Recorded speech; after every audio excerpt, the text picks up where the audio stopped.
Welcome to the Wrestling Realm Presents Championship Culture. I'm Brady the Guy, and remember, every belt has a story. Now, before we dive into today's content, I gotta remind you of a couple quick things.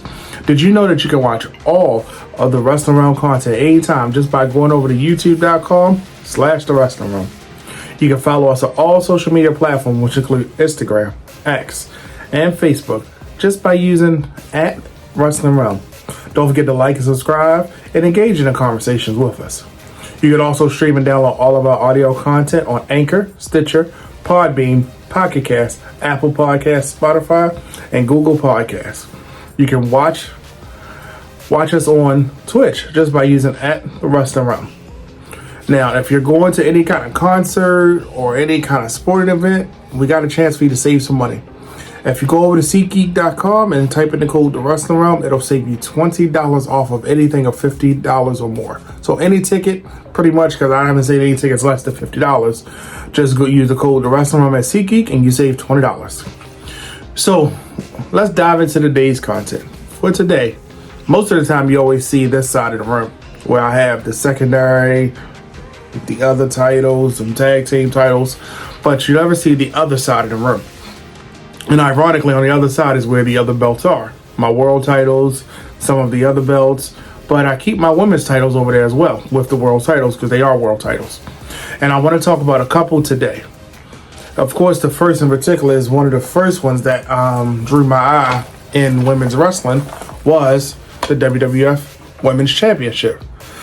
Now, this belt, I always felt like it was a buzzsaw in the middle, and it kind of went against the grain of what I like for world titles because it had the globe on the sides.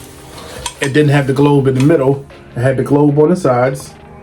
But the buzzsaw or chainsaw, whatever you want to call it, just looks like a circular saw in the center.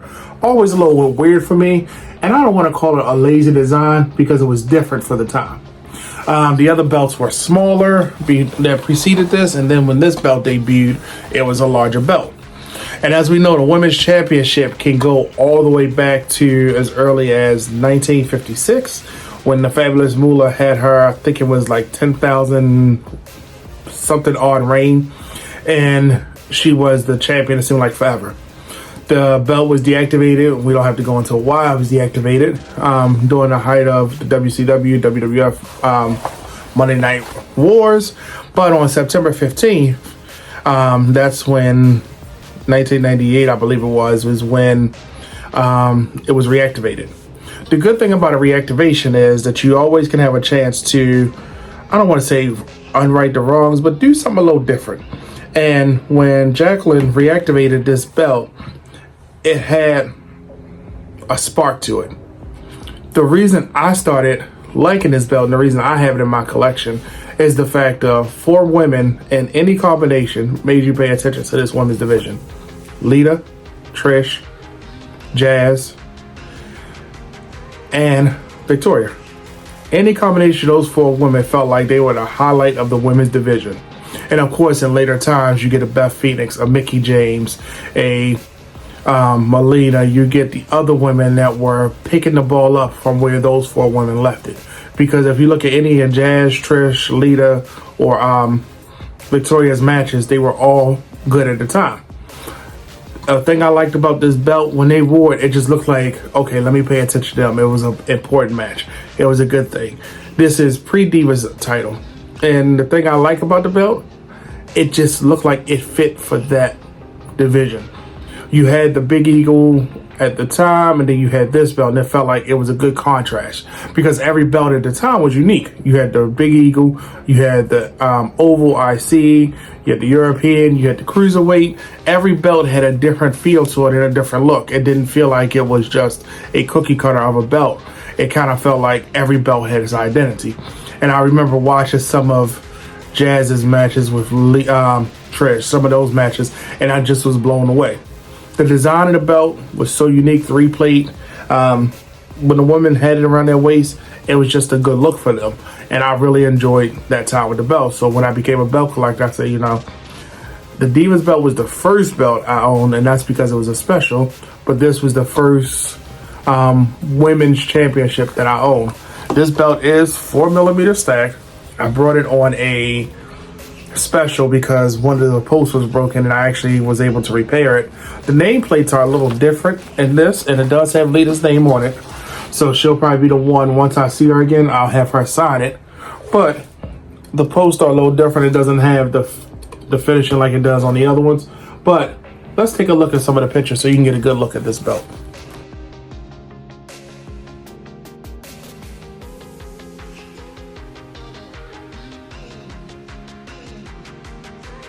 Conversation is had about the WWF Women's Championship, especially this version. You can't not mention Trish Stratus having 7 reigns. You can't not mention Beth Phoenix having 3 reigns of dominance, which lasted, I think, a combined of 365 days. Mickie James, 5 reigns. Yes, Michelle McCool had it twice, but that was during the Divas era, where she had a Divas title as well. Victoria had 2 reigns that were important and impactful. Jazz, 2 reigns. Lita with 4. Even if you want to count Jacqueline being the person that reactivated and then she got it again at a later time when she was wrestling during the time of her, Sable, Ivory, all of those women, this belt holds prestige when it comes to the legends of the women's division. If it wasn't for these women, we probably wouldn't have the conversations that we have now about the Raw Women's Championship, the SmackDown Women's Championship, and now the Women's World Title and the WWE Women's World Title again. And even so, when they retired this belt and merged it with the Divas belt, the lineage kind of stopped, but then they picked up again with the introduction of the Women in the World Heavyweight Championship. So that brings me to our next belt. Let's take a look at the belt first, and then we'll talk about it.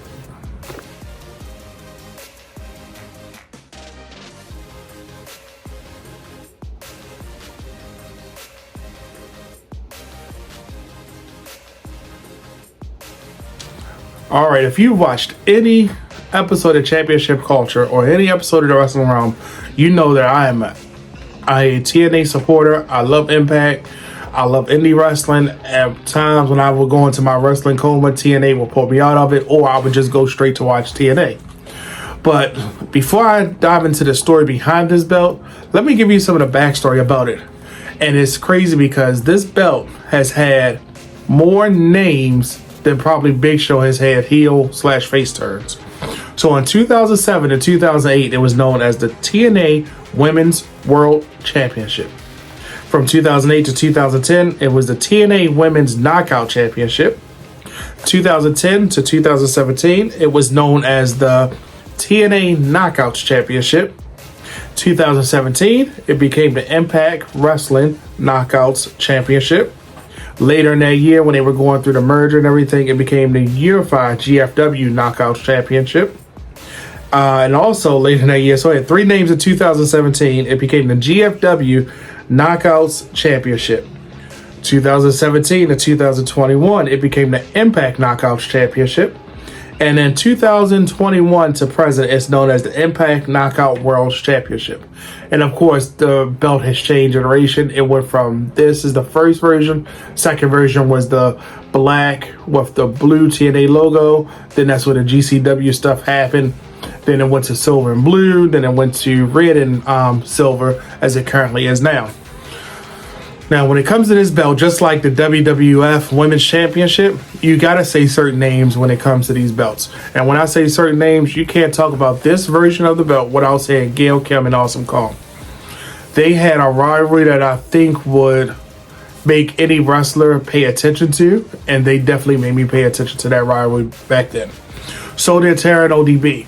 this was early on the introduction of the belt, and it felt like they were doing the right things. Of course, you could say Velvet Sky, Angelina Love, Miss Tessmacher, you name it. There was a list of women that made you pay attention to it. Mickie James joined the conversation. You name it. It was almost like a who's who in women's wrestling was making this title and this division matter. Women came in like Winter, Tara Terrell, you name it. These women that might have been not as popular in other promotions, but now TNA was giving them a platform to showcase. And TNA was doing something different. Their men's matches had things like the Monster Ball, the King of the Mountain match, Ultimate X. They had their theme matches. They tried to do that a little with the women's titles. When ODB first won it, it was actually kind of weird because she didn't pin the champion. A guy by the name of Cody Deaner pinned him, and she became the champion. Mick Foley then said, nope, the title is vacant. ODB and Cody will fight, not Cody Rhodes, Cody Deaner will fight to see who will be the Knockout Champion. ODB won. Different, unique, made you pay attention. But it wasn't until when it was a 2 out of 3 falls match between Tara and ODB that it really started kicking into gear. And this wasn't a typical 2 out of 3 falls match. Not to spoil it, but most of the time we see 2 out of 3 falls, one go to one person, another fall goes to the other. This time Tara got both pins and she won, and she was the champion. I was like, wow, that was totally different. Didn't expect that, but TNA was trying to do things different. They had a knockout lockbox showdown fight. I think that's what it was called. But this is where you had all these knockouts in the ring, and then they were wrestling to, if you got the pinfall, you would actually get a key, and the key would unlock one of the 4 lockboxes. So it's 4 different keys. When Angelina Love opened up hers, she was the new Knockout Champion. Different type of take. They had the briefcases, they had all the different stuff for the men, but this was a different take for the women. Then there was also a 4-way that, if you get a chance to go watch it, this was a 4-way that took place when Impact was traveling in London, and it was Miss Tessmacher, Velvet Sky, Gail Kim, and Tara. Tara was the champion, and what was unique about this, they literally had Tara take the first pin and she left, so you knew you were getting a new champion. And these women did some good things because it was Tara was eliminated, then Miss Tessmacher, and then Gail Kim and Velvet became the champion. Velvet is one of those people that you wanted to see her with the title, and it was like every time she won, it felt like she was validated, because during the time when this belt was first initiated, she kept being in the back burner, second fiddle, beautiful people with Angelina Love, not with Angelina Love, trying to fight for herself. But when she won the title, it was good. Now, the good thing they did with this belt, and I promise you, I'm getting to every belt has a story. The good thing they did with this belt, they weren't afraid to put it on women and showcase them.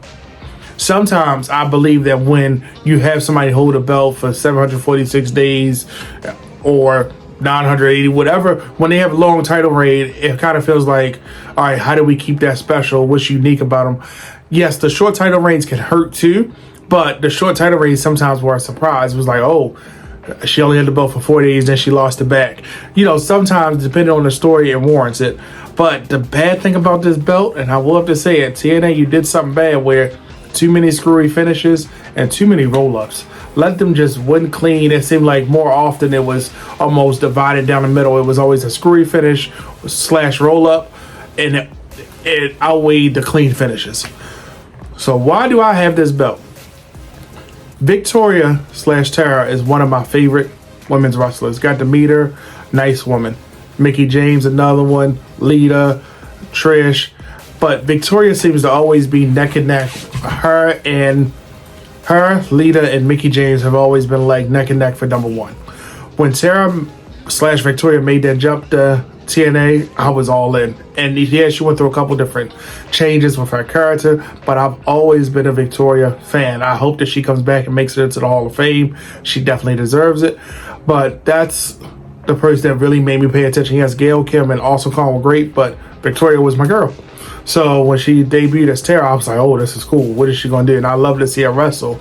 And that's part of the reason I have the belt. Now, Mickie James did sign this. If you go watch the previous episode of Championship Culture, you'll see the story of how Mickie James signed it, but the other side is reserved for Victoria/Tara. So there's the story behind this belt. Hopefully that wasn't a long explanation, but if you get a chance, go back and watch some of the early iterations of this belt. Last thing I'm going to point out, this belt is zinc and this belt is brass. 2mm, 4mm. You can see the details in the 2mm, but you can tell that this one is thicker and heavier, and I'm going to show you the length of them as well. So as you can see, this one is 4mm. You can see the thickness on the plate. This is a 2mm. See how thin it is?